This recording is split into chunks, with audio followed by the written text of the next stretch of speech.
6:45 coming up towards 6:46 in Trinidad and Tobago. Well, let's talk now. Let's shift our focus now. We've talked about the flooding issues, the different challenges, an event coming up put on by the Chamber of Industry and Commerce. Now we want to shift our focus to a shade house project. What is that all about? Well, anyway, the project closes tomorrow at 4 p.m. It's an initiative of the Ministry of Youth Development and National Service. It seeks to assist nationals between the ages of 16 to 35 with an interest in agriculture. What is the objective of the project? Why did the ministry choose this venture? Well, we are joined now by Gashelle Jilks-Edwards, who is the program coordinator in the Ministry of Youth Development and National Service, to tell us about this exercise. Good morning to you. Thanks very much for joining us. So what are we talking about here with this Shade House project? So good morning, Fazir. What I'm talking about is a climatic response to agriculture. That young persons have knowledge and infrastructure to engage in agriculture and to ensure that we have a new cadre of farmers, since we have an aging population in the farming sector, to ensure that we can move towards food security and move towards a sustainable way of dealing with our food security regionally. And so essentially, what is happening as far as the project itself? We were saying that it closes tomorrow at 4 p.m. What closes tomorrow at 4 p.m.? So let me start from the beginning. Our Prime Minister would have visited Guyana earlier on this year, I think in March, and then following that, we had a memorandum of cooperation coming out, and agreements were made in terms of us collaborating to ensure regional food security.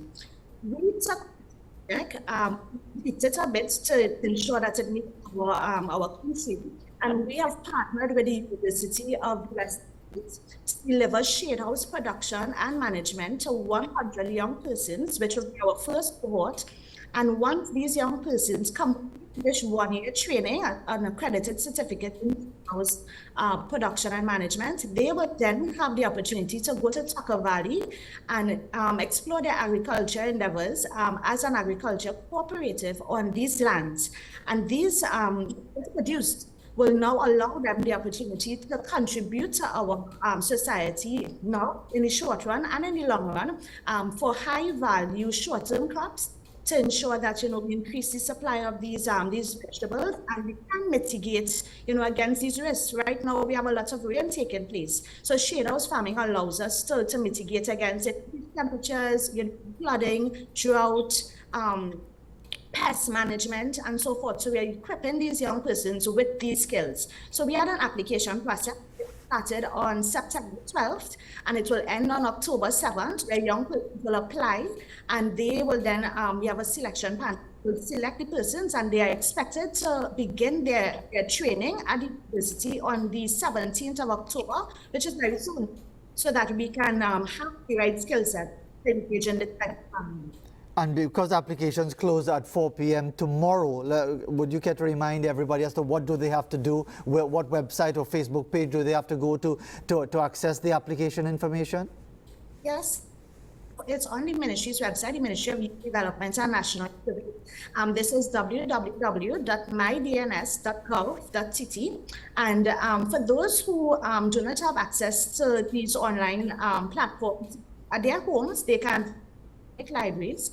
We have 22 public libraries. We will partner with NAREI to ensure this digital divide. And for persons who wish to submit hard copy applications, can go to our ministry at the corner and Elizabeth Street and get their hard copy applications and submit it, and will be considered in time for 4 p.m. tomorrow.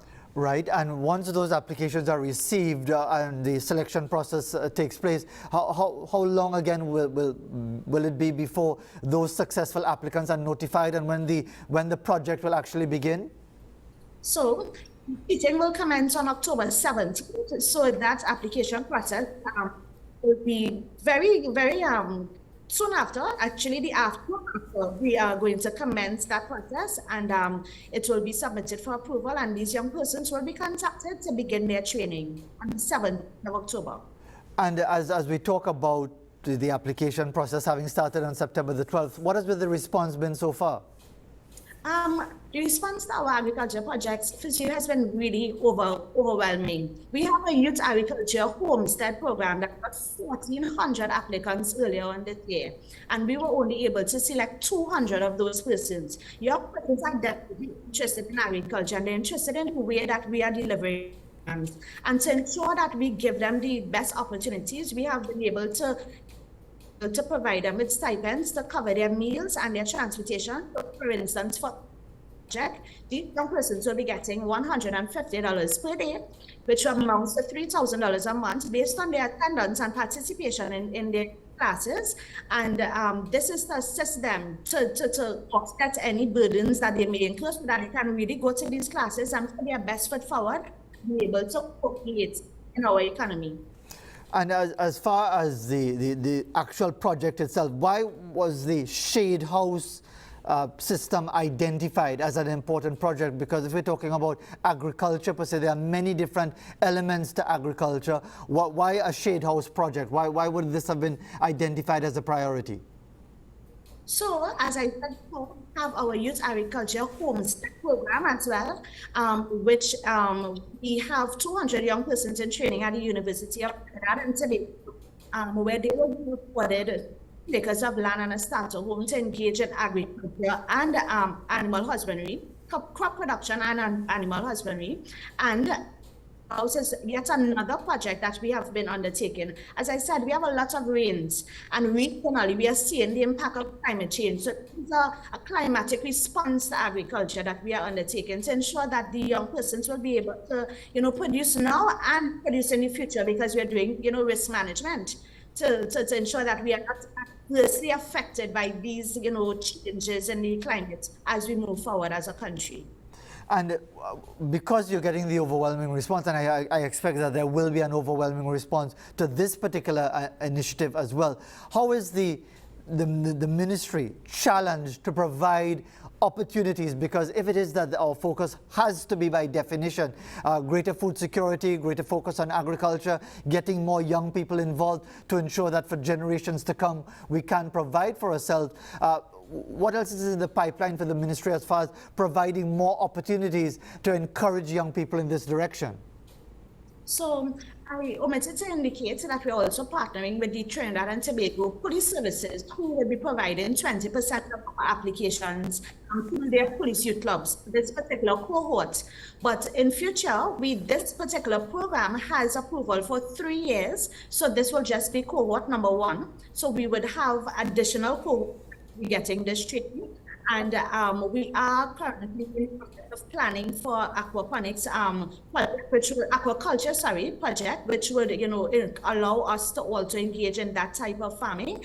And we are constantly going back and forth to get young and young at heart persons, constantly going back and forth, in collaboration with our local partners. As I said, the University of Trinidad and Tobago, the University of the West Indies, the Ministry of Agriculture, to ensure that locally and regionally we have a response to our food security, and a climatic response, that is. And Ms. Dilks, before you remind everybody about the contact information, again, very importantly, because that deadline for applications is 4 p.m. tomorrow.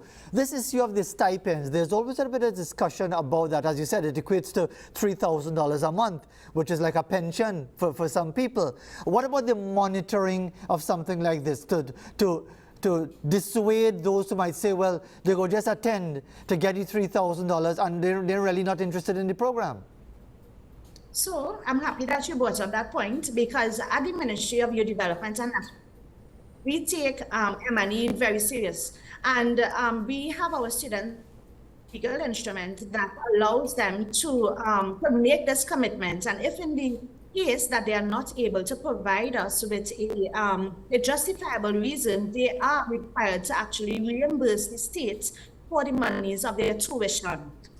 We definitely need to provide the stipend, and the stipend is based on their attendance to ensure it's physical attendance, to ensure that they are present, they commit to this trust embarked upon, and We have seen these young persons, really reach out to us to ensure that they get the stipend. They want to be involved, they want to contribute to the economy, but they may not have the means.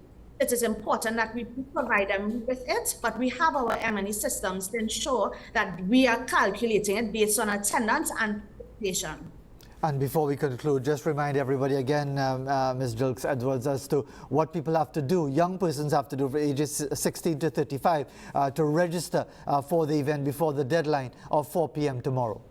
So they have to site and they would see at www.mydns.gov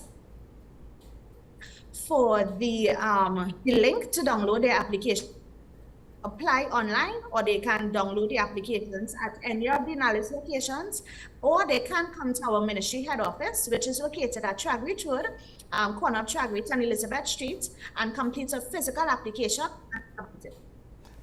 before 4 p.m. tomorrow. Sure. Gashelle Jilks Edwards, the program coordinator in the Ministry of Youth Development and National Service. We thank you very much indeed for taking the time to be with us this morning. Thank you very much.